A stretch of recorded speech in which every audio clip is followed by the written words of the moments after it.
So what happened after Iraq? So you went where? What was that? It was not Pakistan. So you start naming it. After Iraq, whatever happened in the world, I started jumping in. Assignments, peace treaties. Because now you're a Pulitzer Prize winner. I got the... So you now became part of the machine. I became kind of the joker that I get to travel wherever I want. I get to go wherever I want. I have a budget.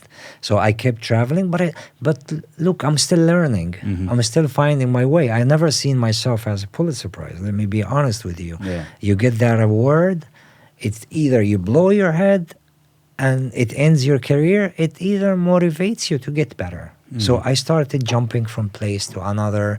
There is a peace summit in Sharm el-Sheikh. You go to cover it.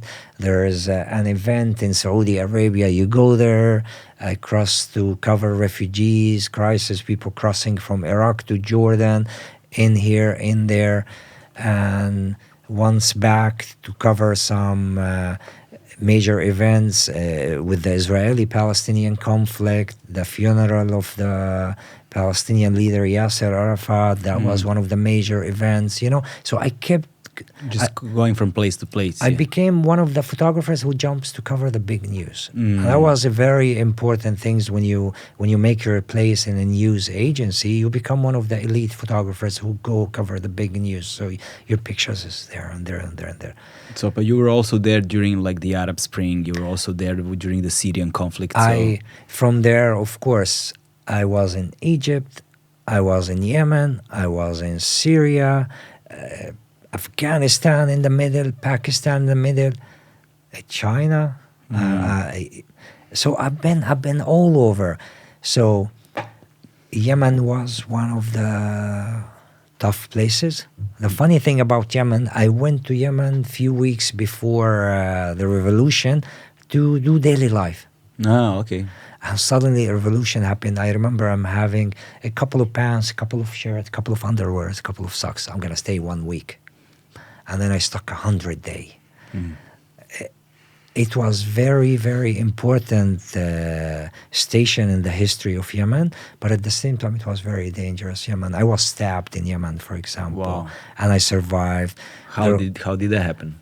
You know, in Yemen, there is a saying, if the dagger goes out, should not come out more blood. Yemen was a bit confusing because you had anti-government protesters, pro-government protester, dressing the same. You're from the outside, you don't know who from who. And this is where a pro-government protester, president supporter who came with a dagger tried to stab me, and luckily the dagger flipped in the middle. I just got the small, it did not go deeper. And there was... Where were you stabbed? In my chest. In your chest? Wow. Yeah. Luckily, no big harm happened, but that could have been the end, for example. In Yemen, talking about Goran is tall and me not that tall. In Yemen, I survived a massacre where two gunmen, pro-government, took a rooftop sniper, started shooting on the protester. Everybody got it in the head. The fact I'm not tall, I survived that day. Yeah. For example, that was a very, very, very dramatic day, traumatic day, where I've seen so many people dying around me. It just, a sound, whew, somebody dies immediately. That was, I think, over 67 people died within minutes in that moment. All over, and that was one of the things. I went to Syria. Syria was also very, very painful. All the injustice that I witnessed, it just stays inside you. Afghanistan, I lost my best friend. So I've been everywhere, and every place you go, you have this beautiful, beautiful memory, and you have that painful memory. How do you carry that with yourself? How you handle that kind of baggage? Two ways. The one that you shout out and say, look, at the end of the day, I'm the guy who's taking the picture, not in the front of the camera. And the other part, at the end of the day, when you go lay your head and all these dark memories and ghosts comes out and remind you with all of that. I used to have issues sleeping. I used to have issues talking. But then years after, you learn to talk to the people you love. I opened myself more to therapy to speak about it. And there is a third thing that really helped me is, which we might talk about, the foundation, where I started. We're leading up to that point. I started to make a difference. So it helped me to pass all of that when you see the difference you make. Yeah, so why I'm asking all of these questions about conflict zones, because I think it's very important to get the point, two major points. One is the nature of the conflicts, the toll that it, the things you pay to be there, but also at the same time the business of it. Because at the end of the day, news is business also. Of course. And once you are a award-winning photographer, the demand is just rising. So you're being called to participate more and more and more and more within different conflicts. So you've been traveling around, documenting conflicts all over, and it took a toll on you. It's interesting what you said. For us, visual storyteller, it's our life, it's our passion. We're there to document. But for the agencies that we work for, we're a tool for a bigger business. It's a corporate. Yeah. But we never see that. Maybe I saw that part after I quit, which we will come to. Yeah. But before that, I always saw myself a messenger. You jump into a place to shed light, to open the eyes of the world. A big part of my family live in the States, in New Jersey. I wanted them to see what's happening in Iraq.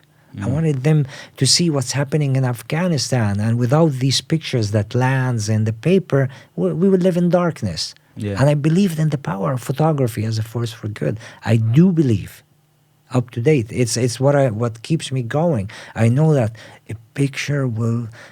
I want to change the world a photo at a time. Yeah. Say I'm crazy, but that's my belief. And I know if this picture doesn't change today, it'll change tomorrow. If not tomorrow, it might in 10 years or in 100 years, because the picture lives forever. Yeah. We write history with these pictures. For these corporate, we might be just tool for a bigger business plan. But I could never, ever imagine the world without pictures. It will be a very dark place, my friend. So, but you didn't won one Pulitzer, you won two Pulitzers. Fortunately and unfortunately, because that also takes you into a different level. My second Pulitzer Prize was in Syria, and it was very, very also sad situation.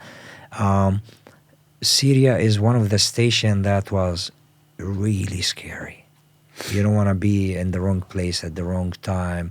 When you hear the jet passing or a helicopter, if you hear it, you're lucky. It means you survive. But when you don't hear it, it means you're already gone. I went to Syria, but I did not want to cover the bang.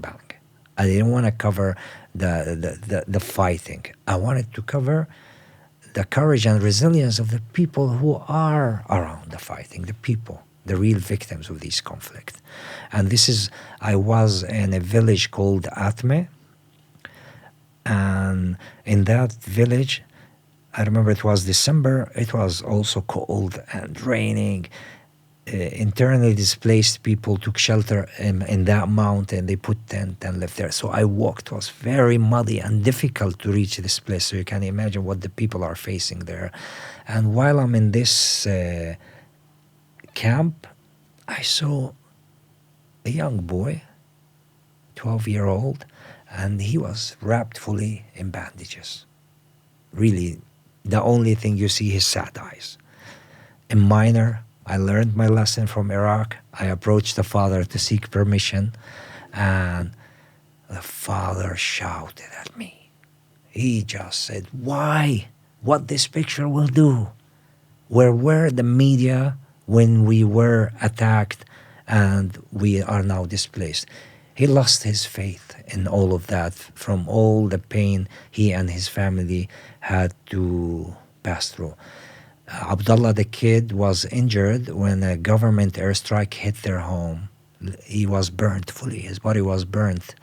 And then that wasn't it. They had to leave and live in a camp in the middle of nowhere.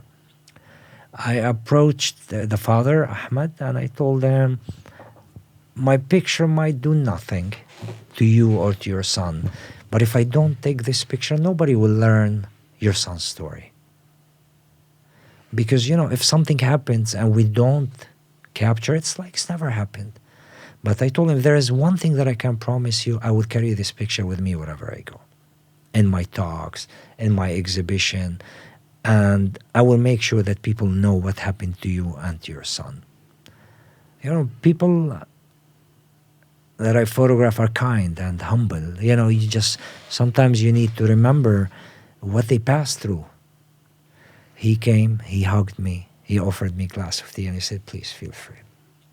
So here, I felt the responsibility. I took this picture a year after I was congratulated that this picture won the second Pulitzer Prize. So that picture became known. So part of my promise is already is there. And from there, wherever I travel, I speak about Abdullah and his father and that part of my life. Unfortunately, I could not stay in touch because I usually stay in touch with the people that I meet along the way. Because of the war, I did not stay in touch with them. And up to date, I don't know what happened to Abdullah. I hope he's a doctor now. He grew up, he graduated, and I hope they knew that I kept my promises for them.